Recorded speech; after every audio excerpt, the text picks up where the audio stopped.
It's a ripoff. I think I got the wrong house. Discover Texas. Saturdays from 6 to 8 p.m. Central.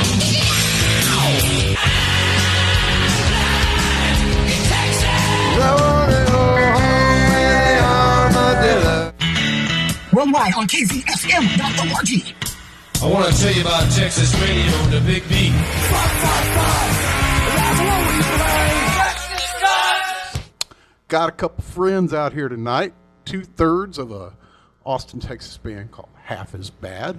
Ernesto and Michelle, how are y'all doing? Good. Doing excellent. Thanks for having. And by the way, congratulations on the first show. It's amazing that you pull this off. It's good for my blood pressure. There you go. It's amazing to have you back on the on doing what is it that you do.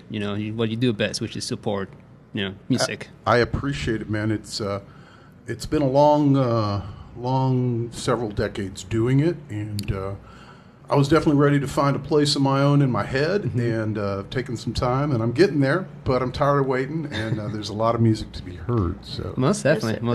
Yes, there is, and we appreciate everything you do. Thank you, Michelle. That's awesome. So Michelle is just to cut to the chase, a recent addition to the band. Correct. I've known and worked with Michelle in several situations over the years with the previous programs I've done, and one of the most hardworking, true to the art musicians I think that I've ever worked with. So Well, thank you. yeah, Appreciate that. I don't think she'd be in this project if she wasn't into it. So how did you guys get together? How did you convince Michelle to take the bait? So convincing is, I guess, the right word, because so we're actually at a Lechuza show, which is one of her previous band, and one of our shows, and we just happened to see her there when it was at the time when she was out of what she was dealing with at the time, and James went in. With James, he said, the singer of the band, he decided to go ahead and say, you know what, screw it, I'm just gonna go talk to her. And I say, all right, it's your funeral, man, go for it. And so it's your funeral. But he did, and he went to talk to her, and I had to leave, so I left. And next thing I know, I get a text going like, she's in. I'm like, whatever, he's just messing with me. And he's like, no, for real, she's in. Like, she really wants to do it. And I'm like, what? Okay, I say, okay, well, I guess I better start practicing then, because we need to be good. Because that's awesome. we see Michelle play, and like, it's one of those things like, okay, you better be on point, because she's really good. So we're like, man, we need to start practicing for real now. so she came in, and we're more than excited and happy to have her join the band. That's awesome. Quite a shift. But again, any of the bands I've seen you go one to another have been quite a shift for your music. Right. I had to take some time off playing for a little while, and James hit me at the right right moment too. It was perfect. Like, I think it was like, I had to take a break for health reasons, and I hadn't been out, and it was like literally one of my first days out of the house again. And I go up, to this club, and I'm watching these bands play, and James hits me up like, what are you doing, for bass now and this and that? And it's kind of like, well, it's my first day out of the house. I haven't really quite figured that out. I'm like, I'm sure Lechuza's going to keep going and whatnot. And I'm sure we will in some form. We have been playing, but unfortunately our drummer's moving. But, James hit me up. He's like, well, what about, your other band stuff? I don't think that's gonna happen. And so he hit me up, and I'm like, well, let me think about it. And I thought about it for about an hour, and then went back up to him while he was still there. I was like, you know what, man? Yeah, let's do this. You got me. That's so awesome. I'm pretty sure you were ready to play. Yeah, I was ready. Yeah. After being locked up for a year, I was ready to jump on it, and I know they're really good, and they're great, nice guys, and so I'm having a blast. Having a blast. And when she said she was ready, she was ready. She came in on the first practice, and she already had like 10 songs ready to go. Like, not even have we played together one note, and she already is like, okay, sure, let's go for the next 10 songs. And we're like, jaw drop on the floor. We're like, whoa, we're actually playing with somebody else. I don't know what's going on. She was. From there to our first show together, it was barely a month, maybe at the most. And that usually does not happen when you have a brand new member that needs to learn 10, 15 songs right away. And sure enough, she did it right there. And next thing we know, we're on stage playing again, and which is a great, awesome feeling. That is a gift in its own that a lot of us have kind of taken for granted until this forced vacation a lot of us have received, right? Yeah. Right. And so I understand, James, which I hope to get, you get feeling better out there, James. I'm sorry you couldn't be with us today and rock this little building in here. We would probably finish cracking the door if we had all that music in here. But I understand he's a bit of a aggressive songwriter. Yeah. No, so, I mean, he does in more ways than one, if you want to say. I mean, he does like to write a lot. When we started, when the mandatory vacation that we all got, it was one of those things that he said, okay, I'm going to start writing songs every single day. And he did. And he was just like, okay, you need to slow down because I got like 60-something songs with me and we cannot do this. So we ended up picking up, all the good ones and all the best ones and the ones that we really like. And I think we were able to narrow it down to something that we really enjoy. And we actually have been, showing them to Michelle. And we're getting good positive feedback from her. So we were super excited about what's going into the future with the new album and the new record that's coming up pretty soon. And so being able to narrow it down for all the ones that we had to what we were able to record, plus a couple extra singles that we're going to release here and there. So yeah, it was a lot at the time, but what else can we do? We have plenty of time in our hands, so it's one of those things. So. But it's pretty exciting to have him writing all the songs and collaborate with us. And now that Michelle's aboard, it's going to be even better. Yeah, I was laughing because I think there was 12 half as bad songs that I found online when James asked me to join, and by our first practice I learned those 12, and I'm like, okay, so what else you got? He's like, 19 more. I'm like, well, send them. But he hasn't because I'm like, I'm outpace them. I'm like, send them. I'll have them by next Friday. Give me 45 minutes. Exactly, and that was the thing because we were like, I mean, she came so good and prepared for everything else that we were like, we don't even know the songs that we recorded. It's like, okay, we're gonna give you the ones that we know. But now we're going to do the ones that we need to relearn all together like a real band because we recorded them, and that's the good part, that everything's on the album. We just need to remember what the hell we did. So, did she pull up some basement classics that you had forgotten and was like, here you go? And you're like, oh, dude, what is that? Exactly. So yeah, because so she put her own style on it. And we're actually playing on it. And I remember James' eyes getting real big on practice, going and then we stopped the song, and he's like, I really like what you did there with the little, this and this and that. And we were like, oh, wow, you noticed that too? It's like, all right, cool. We're actually a real band now. So I think they call that passion. They call it talent. Something we don't passion. have. That's beautiful. If you guys have just tuned in, you are listening to Discover Texas on San Marcos True Community Radio, KZSM.org. Not only a slogan, but a fact. I am part of the community, and we are truly on a radio station. So, if you like what you hear, ramble over to KZSM.org and find the donate button, or at least find a show that you dig and tune into it and spread the word. Again, we are here with members of Half As Bad. As far as scheduled shows for Half As Bad, what is scheduled at this point? Next week. Correct. So we have September 10. We have Kim's birthday party at Kick Butt Coffee. Awesome. And then on September 24th, we have a pool party at Montropolis Apartments. Oh, those are dangerous. Yeah. Not in a bad way. Yeah. Right. They're just so much fun. Yeah.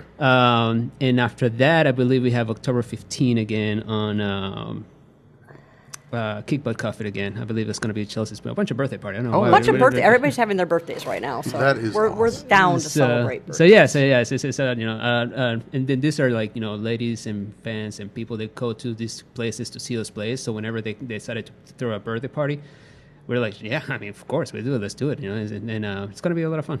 I like it. Yeah. So 3 shows in the next 3 weeks, so it's going to be super fun. I haven't been to the Metropolis in ages. It's so Yes, fun. we're excited about pool party. We've got to bring our floaties and everything else, and we would totally play in the pool if we would not electrocute ourselves. But I don't think that's an option. Yeah, absolutely. Because we had to stop ourselves because we literally recorded 19 songs, and it was just me and James doing the whole thing.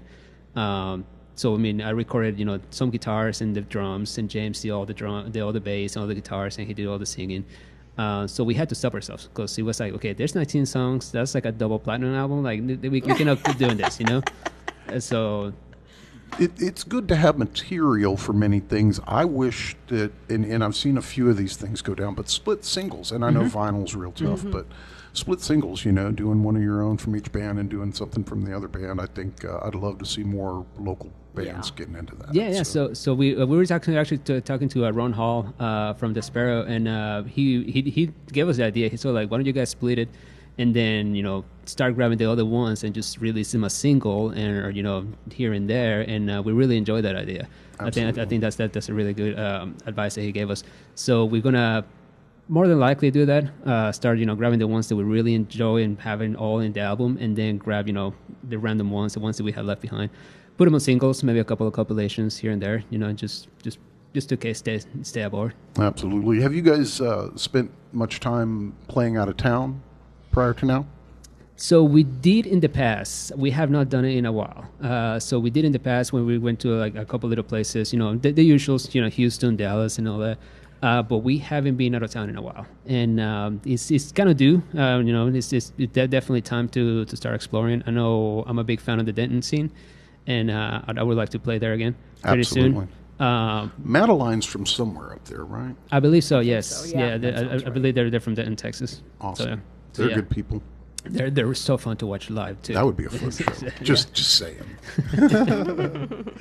So one of the other unique things, and I don't want to, well, maybe I do want to make it the Michelle show, but one of the things about Michelle that I see is that she is one of the, up until life forced us to do other things, but she is one of the people you will see at gigs when she's not playing. Correct. Like supporting local bands. Yes. And I think that's a big part of the quote-unquote scene, or call it what you will, that we may be missing in bigger chunks, in my opinion. So any of you guys have, either one of you or both have favorite bands you like to go catch in town?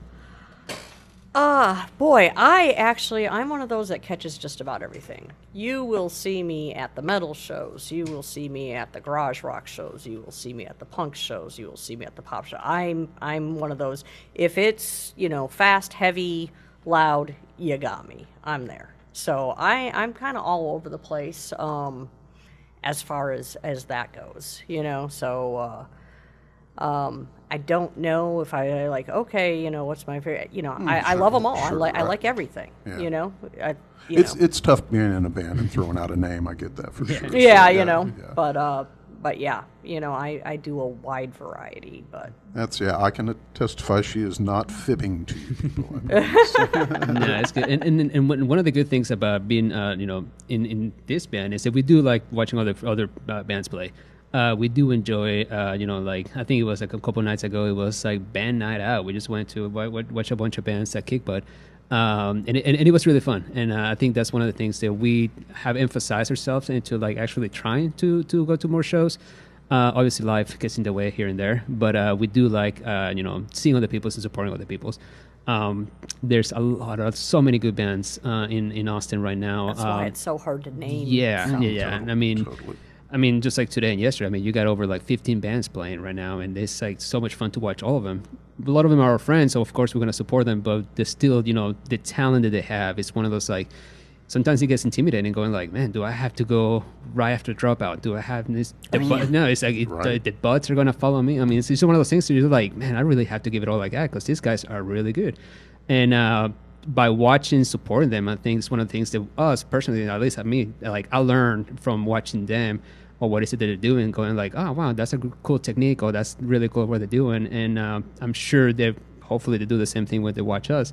Probably not that intimidating as we are for them, but at least we get to support them as much as they support us. Their Facebook, what other social media do you have as half as bad? Anything we can look for? Yeah, just pretty much all of it. The classics, they got the Instagram, the Twitters, the Facebooks, and all that. I think that made me sound really old. The Twitters. I do the same thing on purpose. But yeah, just the usuals, and have half as bad in most of them.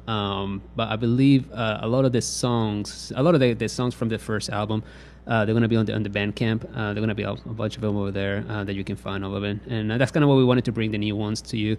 Because the old ones you can find them anywhere; those Yeah. are fine. But this new ones that nobody has heard, they're pretty fun to only record and play them, but not to listen to them on the radio. This is a lot of fun. I'm excited to be able to do it. I'll tell you. Yeah. So, we had discussed earlier how Michelle is very passionate about the local scene, and I am as well, which is how I know that to be a fact. We're going to turn it over to Ernesto now, Yeah. because reviving the scene. Tell us about the podcast. Tell us about what made you decide to do such a thing, and whatever you feel comfortable letting us know about on that. Yeah, of course. So James and I, we started a podcast, Revive the Scene, and the idea behind it was because, just for the same example, that we go see all these bands play, and you get to see, the 45 minutes, an hour of like what makes them truly happy, but nobody really sees what takes to get there, to get to those 45 minutes an hour. So the idea of the podcast was to go to their band practice spaces, to their where they actually feel comfortable making all this music. So every person, every fan, or everybody they want to see them, they'll hear them, be able to get like more related to them and be like, oh, they actually have to go somewhere to pay for them. They actually have to grab money out of their pockets to pay for a practice room. So and the idea and the hope behind it was that people will understand them more and be able to support them more, knowing that T-shirt that they buy on that CD or that album that they buy, it just doesn't go to a beer. It goes to actually like paying for the practice space and paying for this or electricity. So it's kind of giving them more of getting to know the band a little more. So it was a lot of fun to do, and we got to do a lot of bands, like interview them and get to met a bunch of friends through it, which was the best part of the whole thing, including Michelle. So it was she got to be in the podcast with a couple of her old bands. So it's on hiatus right now because of the COVID thing, the little vacation. Because it wasn't as fun as doing it through Zoom. Totally not. And it didn't make sense to having a show about the behind the scenes if you're not there. So, but hopefully now they're somewhat kind of opening things up a little bit, and bands are feeling more comfortable hanging out.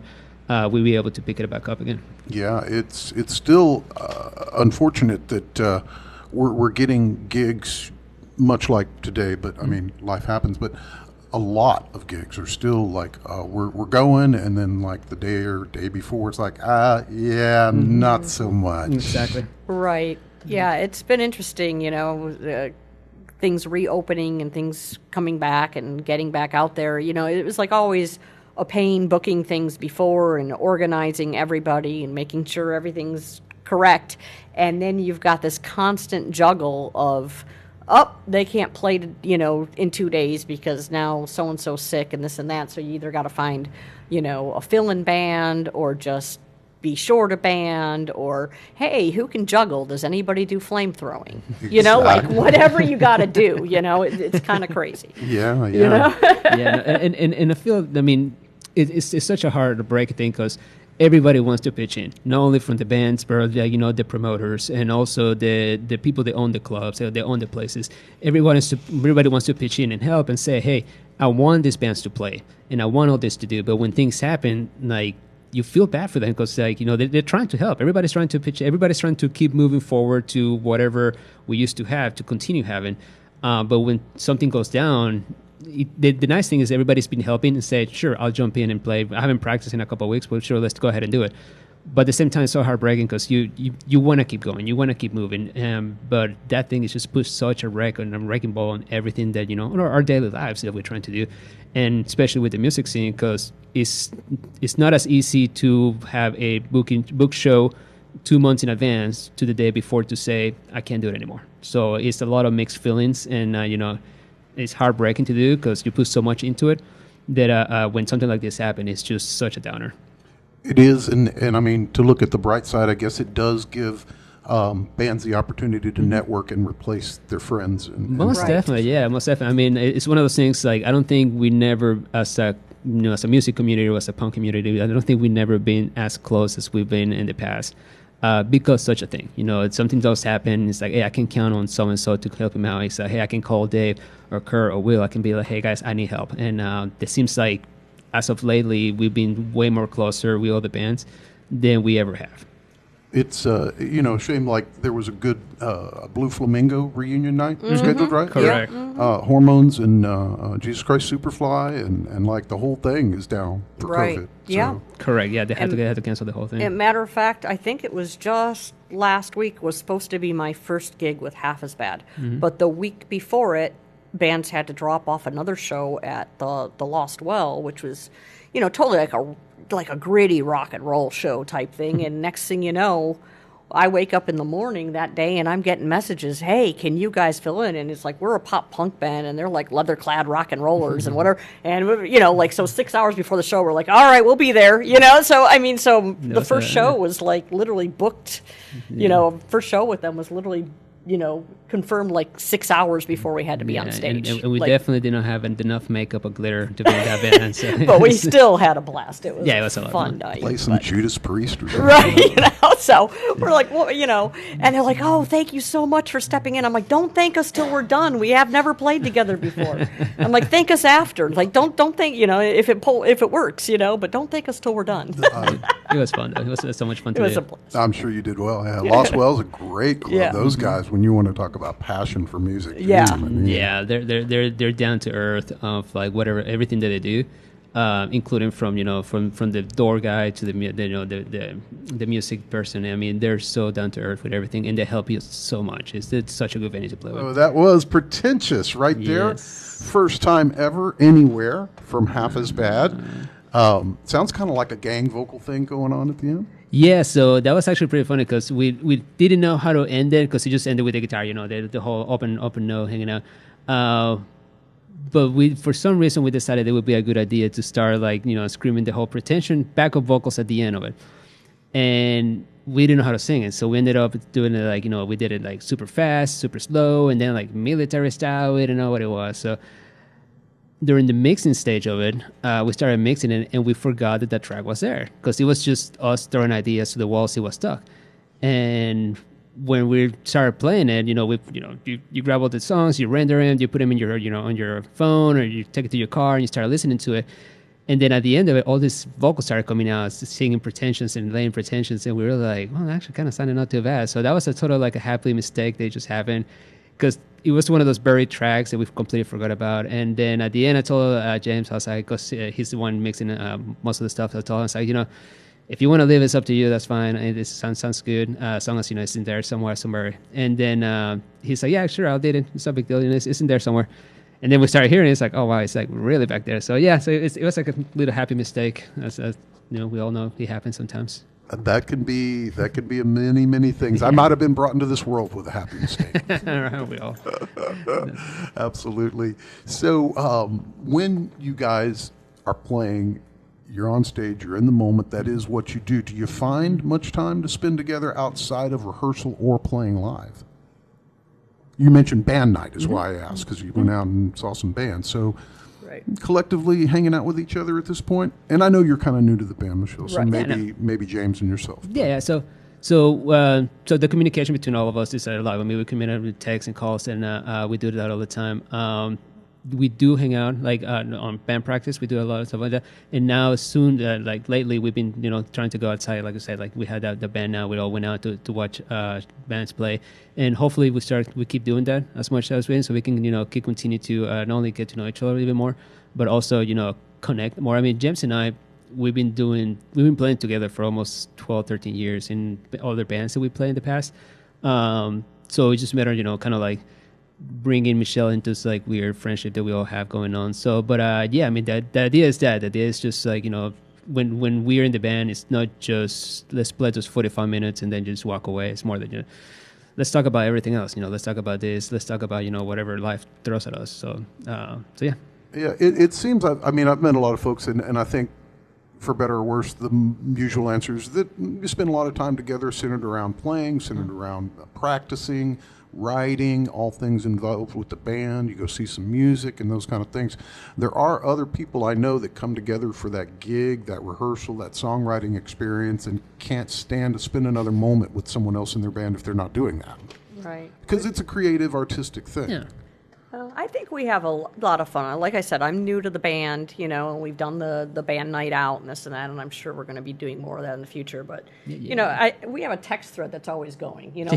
Like we're always talking, always hanging out, cracking jokes on the text thread. So it's a lot of fun. Like sometimes I'll roll over in the middle of the night at 4 a.m. because we're all on different schedules and see like texts from James because he sleeps during the day, and then I'll answer at 4 a.m. and he's like, "You're supposed to be sleeping," and like 8 hours later I'll be like, "Oh well, that was me sleep texting. I rolled over and saw your text and answered." So it's constantly going. We're chatterboxes, all, the three of us. Yes, I think James just texted me because he's listening right now. He just said that we're all total chatty chatties. We do about 52 texts a day, which is true. And it goes from like not only music but everything that goes, in our daily life and personal lives, and it's just a matter of getting that connection between it.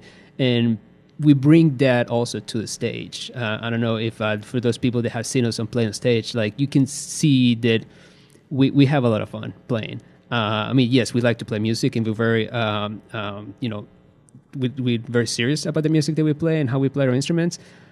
But it doesn't stop there. We do like to crack a lot of jokes, and we like to have a lot of fun on stage. And you can see that chemistry that we all have together, which it was, bringing Michelle along. It was just kind of like, all right, we felt very good about her being on stage because, we knew that she was going to be, just tagging along with us as much as, we're proud of having her here. And it's been working like that, for the couple of shows that we have done. It's just been like, we've been on stage forever, and it's a lot of fun. And I think we're getting a lot of feedback from the people that have seen us before. It's like, hey, you guys didn't miss a beat. It's a fun show what we play. We try to keep it that way because, it's one of those things like what one of my old bands used to say. We got 23 hours of bullshit and 1 hour of fun, because that hour we're on stage is where we're the truest happiest. And we'd like everyone to be as happy as we are on stage. Absolutely. And it even feels like a fair mix when it's like that, when it's as good as it can be. Yeah, most definitely. Yeah. Most definitely. You went to see Megadeth, Michelle? I did. I did. How was that? Did you meet the real me? I did meet the real me. And, we went to the Megadeth show, and that was a blast. Unfortunately, it didn't rain on us. I think I tried to see Megadeth the last 2 times they came through and was not able to go either time, so the third time was the charm. I love it. And then on top of it, they were doing the record signing at midnight after their show, so we raced from their show. It was weird. They did not headline. They were the third band, and the 5 Finger Death Punch was actually the headliner. Daniel's a big fan, right? Oh, yeah, right. Yeah, Billy Blinken for president. Anyway. But that's an inside joke with Dave. Absolutely. Anyway, no one will know what that was. That's an inside joke. It's beautiful. Anyway. Fire from the Gods were on that bill. Yes, did you Fire catch from the Gods. I did. But the band that really impressed me that night was The Who. I've heard good things. The ones from Mongolia. Yeah. Oh, my God. Really, really impressed me. And their new album came out at midnight, too, Thursday, and I did not know that, or I would have gotten a copy while I was at Waterloo meeting Dave Mustaine, the real me, having him sign the Megadeth album. That's great. And Vic was there, it looked like. Vic was there. I got my got my photo Rattlehead's with good with the pictures. Got my picture with Vic Rattlehead. And The Hue is really good for those of you who haven't caught on to him. It's HU, The Hue. Amazing band. I've heard a lot of good things, and the little bit of music I heard is really good. And, of course, to be on a tour like that. Yeah. It's got to be good stuff. So we really enjoyed it, but we did split as soon as Megadeth was done because we had to go to Waterloo and stand outside for hours waiting to meet the real me. I told her to yell Metallica's better, but I don't think she did it. I've done that stand outside the record store one time, and it was for Ozzy Osbourne. Oh, really? I was 5 people from the door at Tower Records. Oh, right. Ozzy stands up, waves, and walks away. Oh, no. It's like, dude. Come on. I've only seen Ozzy Osbourne live once in my life, years and years ago, and it was when he broke his foot. Oh, man. And he was playing like Thanksgiving in Detroit, and he was on stage with a freshly broken foot. And every 10 minutes, like, his crew was running out, like, popping pain pills into him while he did that show. But, he pulled it off, and it was great. But, yeah, the pills were kind of funny. It's very positive that he loves you all. Yes. If you enjoy the show, we're rounding out the last half hour. And if you've just tuned in, please catch us every Saturday from 6 to 8 o'clock Texas time. That's Central on kzsm.org. It is True Community Radio. If you're interested in doing a program of your own, please get in touch, kzsm.org. I want to send a shout out to Wes Bingham, my old good buddy, who is a former KZSM DJ, and he is doing DJing over at the. Go ahead, Michelle. You'll do I it. think it was called the Lani Kai or something. It's a tiki bar like a mile from this studio. So Exactly. So right here in San Marcos, lots of good things going on. So We couldn't get a hold of the drummer at the time, and which is still a really good friend of ours. But it was like, we're taking too long to record this album. So I was like, I'll do it. I'll go ahead and jump in and do a little difficult to do because I haven't done the drums in any of the songs before. But I was like, let's get ahead and get it done. So that's how we were able to finish the songs and this album. So it hopefully turns out great. Everybody likes it. so far, it's sounded good with this mix you guys thrown down to me. So thank you very much. Yeah, no so, problem. many thanks to Rob from KZSM, Priscilla, for giving me some extra hands-on around here Most and getting me in the door. And all the fine folks here, you should listen to these shows, y'all. If there's something that you're passionate about, there's probably a program on kzsm.org catering to exactly what it is you're looking for. So I suggest looking through the program schedule and finding something you dig. Any shout-out y'all want to give or anything you want to say before we get out of here? I really thank you for braving the weather and coming through last minute even without being able to play. Oh, well, thank you. We enjoy being here, and I definitely want to give a shout out to James, who's at home and not with us. Sorry, James, we miss you. It's wah. Send all your prayers for I know, James or sad. whatever you do. But if anything, I would like to say thanks to the people that come out and watch us play and watch all these great bands play. Because obviously we do what we do, no matter who's watching or not. If it's a million people or just the bartender playing. But being able to actually watch the faces of them looking at us and actually singing the songs and spending that time of actually listening to us and learning all the songs it's a really cool feeling. So definitely thank you for everybody that supports the music scene all around Texas, because surprisingly enough, not surprisingly, I guess Texas is really huge and really big. Yeah, no doubt, right. So, and there's a tons of bands, and they're everybody from Houston, Dallas, Denton, San Marcos, Austin. They all get a lot of love, and it's the people that they're responsible for that. So definitely a big thank you for that. That's awesome, man. Well, I appreciate once again. It is half as bad if you've just tuned in, and if you're catching this on a rerun, go ahead and share that and tell your friends. Yes. We're all on social Share media. us. We're on the Twitters. We're on the Instagrams and the TikToks and all of them. So Yeah, and get off my lawn. yeah, get off my lawn.